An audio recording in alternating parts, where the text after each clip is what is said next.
long-standing friend of the Ireland family. We gather today in celebration of Bill Ireland. Heather, David, Signe, Eric, Bill's extended family, distinguished guests, friends of Bill. Let's celebrate the life of this great man. A loyal husband, a wonderful father and grandfather, friend of many, and a pillar of our community.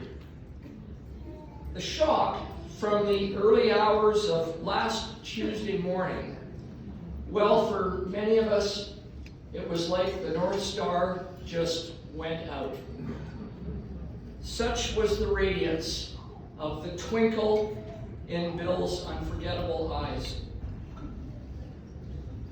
In addition to the articulate eulogy by Bill's son David at the cathedral, we're going to hear from 5 speakers today, which will reflect the breadth of Bill's character and the depth of his focus.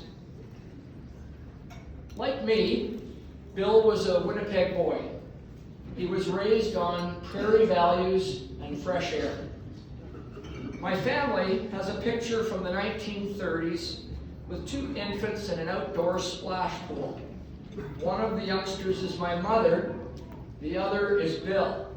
She's topless and he's not. That's right. Let's not forget that. Heather says she's topless and he's not.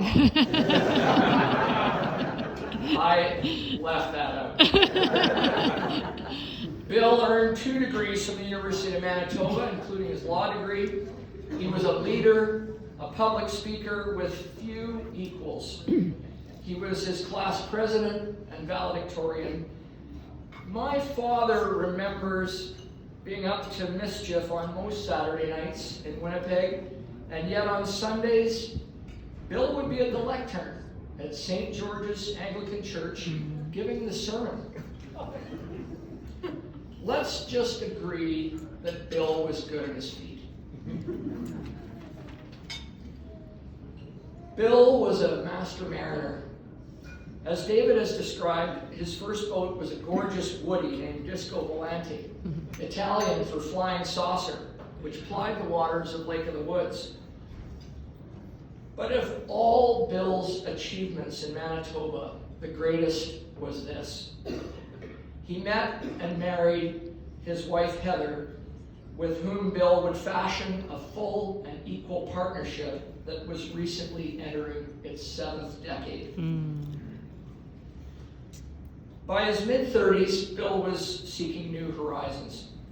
As a young boy, I recall the evening Bill, Heather, and their family stopped by our Winnipeg home to say goodbye to my parents, one of which is standing right there.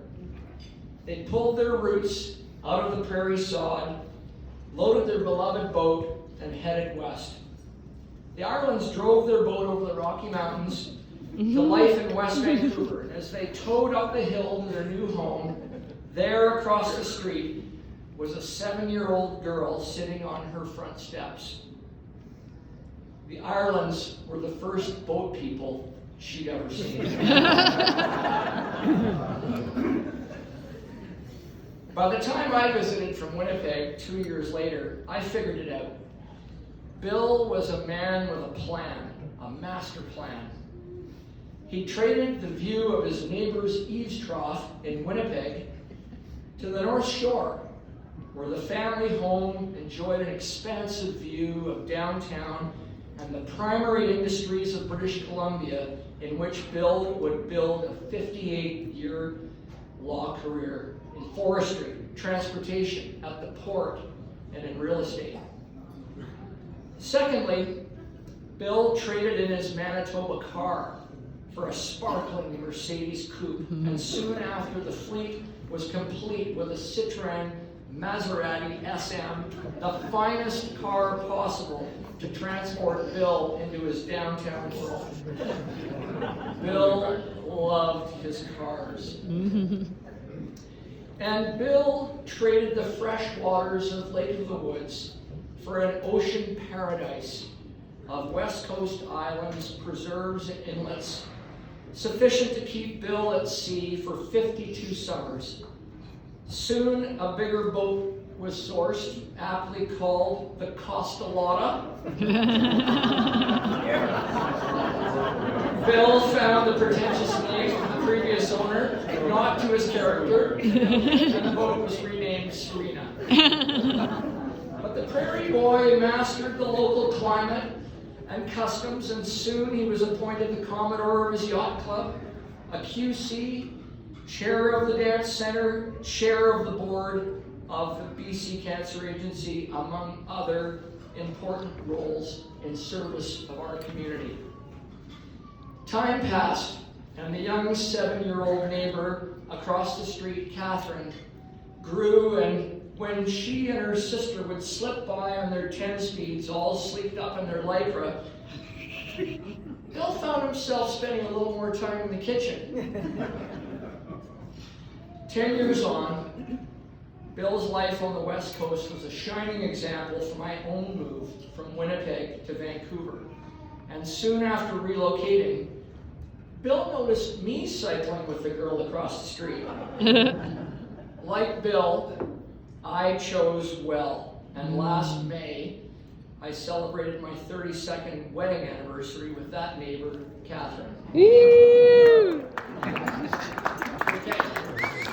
Some loose applause. I'm only counting the good years. God, Donnie.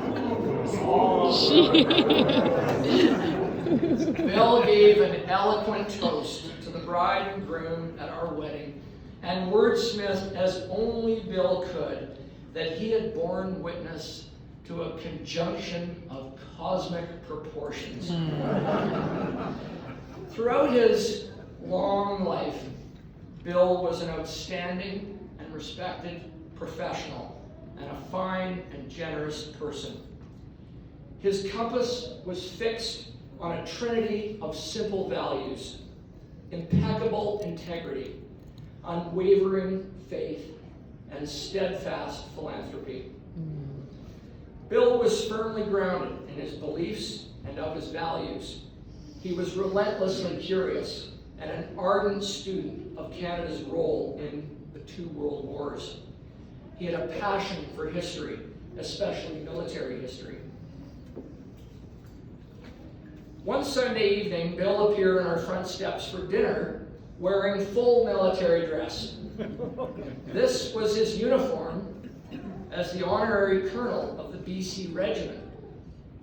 Bill was resolute in his message to never forget those who serve their country and those who give the ultimate sacrifice for our freedom. It's fitting that we gather today to remember a man who gave so much of himself in the remembrance of others. Bill never wanted to be a burden. And in recent years, he was frustrated with his knees. He and I share a diagnosis of prostate cancer, and he actually went further on to deal with bladder cancer. But despite his health setbacks, Bill was exceedingly generous, unfailingly gracious, and never lost his boundless sense of humor. As David outlined at the cathedral, there's an annual fishing trip at Lake of the Woods, and I consider it a privilege that I am one of the people that go on this trip with Bill. And on a recent trip, we were in a boat together heading out with our guide. Bill told me of his fishing prowess and adventures as a Manitoba fishing guide during his university years. And when we arrived at the spot where we would fish, our guide asked us to cast our hooks near the shoreline where we'd be sure to find bass. Bill took his rod back and told me, "Don, every cast tells a story." And he swung the rod forward and his hook flew into the upper branches of a pine tree. We laughed when we tallied up the day's catch.